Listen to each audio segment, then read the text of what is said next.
There are literally so many different angles we can talk about the Vancouver Canucks right now, it's not even funny. I can make a video talking about the Canucks as a whole. I can talk about the scoring depth. I can talk about the additions of Myers and Hughes and how their defensive presences and their breakouts are really contributing to Vancouver offense. I can talk about Quinn Hughes individually and him being ranked behind Cale Makar for the Calder, for the Scores Calder rankings right now. But instead, let's talk specifically about the Lotto 649 line. And just in case you didn't know what that was, the Lotto line is what they're calling the Vancouver Canucks first line. In fact, it's a very, very clever name, and I think it's something that everybody can kind of agree with and actually come to a consensus with. 2 years ago, when Brock Boeser made his debut, and he was playing with Bo Horvat and Baertschi, that was dubbed, at least to me, the BBB line, the Baertschi-Bo-Boeser line. A lot of people were pissed off that I called it the BBB line, and they said, no, what are you doing? It's the triple B line. So, yeah, it was kind of weird. It was actually kind of funny because people were kind of calling it the 99B line, too.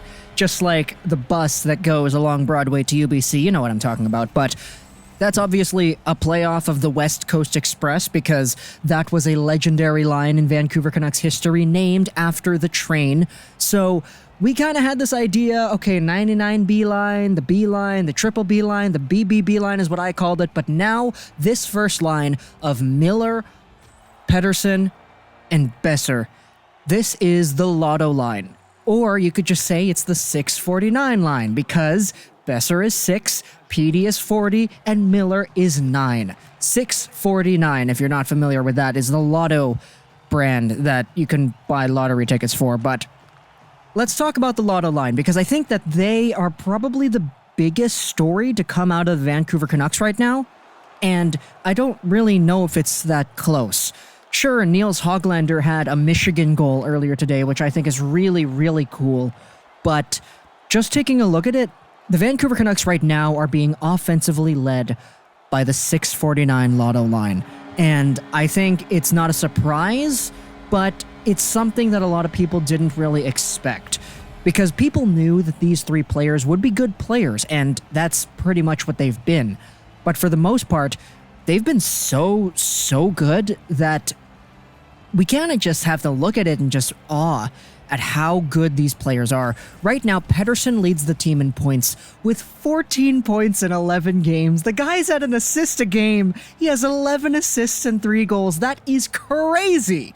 Elias Pettersson is not scoring any goals. I mean, he has 3. That's not nothing, but he's not scoring at the crazy rate that he did at the beginning of last season's start.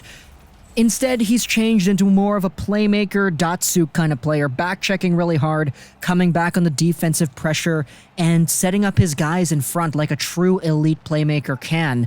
Some people were kind of joking around saying, oh, Pettersson is becoming like Henrik Sedin now in this season because last season he started things off like Daniel Sedin, scoring a whole bunch of goals. Second on the team in points is JT Miller. 6 goals, 7 assists, 13 points in 11 games played. Sure, people thought he would be good, but Miller is on pace for over a point per game. He's on pace for 80-something points, which, I don't know about you, man, but I'd rather have a player who can get 80-plus points on the team today than a first-round pick this year if the Canucks make the playoffs. Seriously, we went over this discussion a few times in the past, but he's been really good, and Brock Boeser is just under a point per game, 10 points in 11 games, 4 goals, 6 assists. He's been honestly really quiet, but he's still under a point per game, and that is absolutely phenomenal. In fact, the 649 line is so good that if you take a look at the relative Corsi percentage filtering out for above 6 games played, Miller, Boeser, and Pettersson lead the league in that category. Now, if you don't know what Corsi for relative percentage means, let's hand it over to an Canucks user to highlight that. Corsi for relative percentage is basically how much better the team is with that specific player on the ice. So the Vancouver Canucks are much better when Miller, Boeser, and Pettersson are out there on the ice. And they are so good that the impact that these three players have on the Canucks is better than any impact that any other player on any other team has in the league.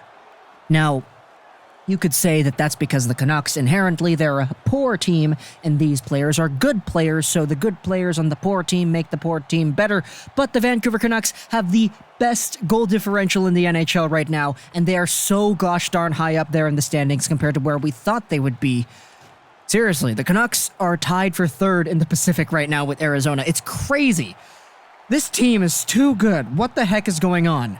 And I'm saying that like we're going to win the cup. No, we're not going to win the cup. That's not going to happen. This team is not ready for that yet. But hey, if they did win, I would not be against it. It's just, me sitting here and talking about the team like this, it's really weird just seeing how good we've gotten out of the gate. Sure, we've had some hot starts before, and we led the league in goals last year for the span of about an hour. But this Vancouver Canucks team is so different, and a lot of that has to do with just how good everybody is playing. We're not getting injuries. Our defense is actually setting up the play. Alex Edler is at 9 points in 11 games. Who would have thought that Edler would have been under a point per game at this point in the year? Our goaltending tandem is arguably elite, and the Lotto 649 line is the most impactful line in hockey relative to the team that they play for. And I think that's really special. It's really special, and I've said it a few times, we don't even think that Pettersson and Boeser are at their peaks. They're going to get so much better as the year goes on, and I just can't wait till they do that. I really can't wait. See, check this out. This is what Brock Boeser said about the JT Miller trade yesterday. It looks pretty good, doesn't it? He's a great guy.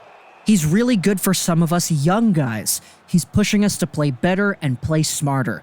He's a huge addition. And that's weird. Like, what? Miller is like 4 years older than Boeser is, so it's weird that Boeser is classifying him so far away from the title of a young guy. But obviously, it's really easy to understand why he's talking about that. Miller is 26, which is not young, but it's not old either. It's like right in the middle. He's entering his prime.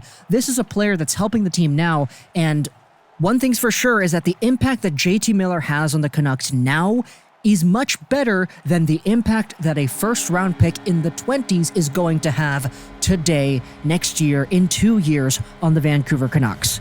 And that's the philosophy we talked about before.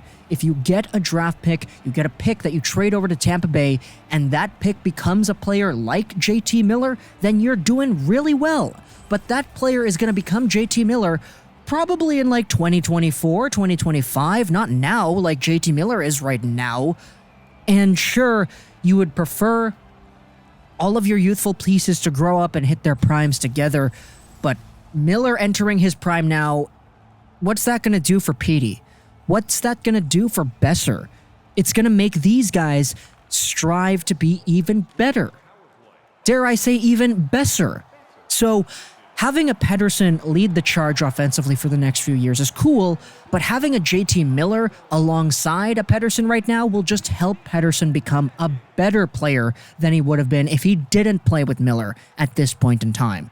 Not to mention, Miller is on a really nice contract for a guy who's on pace for over a point per game. That's a really good deal at $5.25 million till the guy is 30. That's amazing. Like, what the heck? And seeing just the offensive talent that JT Miller possesses in general is so cool. It really meshes well with Pettersson and Boeser, and I just love how they stacked the forward core like that. So yeah, the 649 line is absolute money. It's Lotto right here. And with all puns intended, I really do think that this is a special 1 in a million line. Okay, that's a little bit too far-fetched. It's not 1 in a million. You could probably make a few other really good lines like that. But trying to go along with the Lotto theme, 1 in a million. However, I guess I'll shut up now. Hope you enjoyed this video. Social 99. And bye.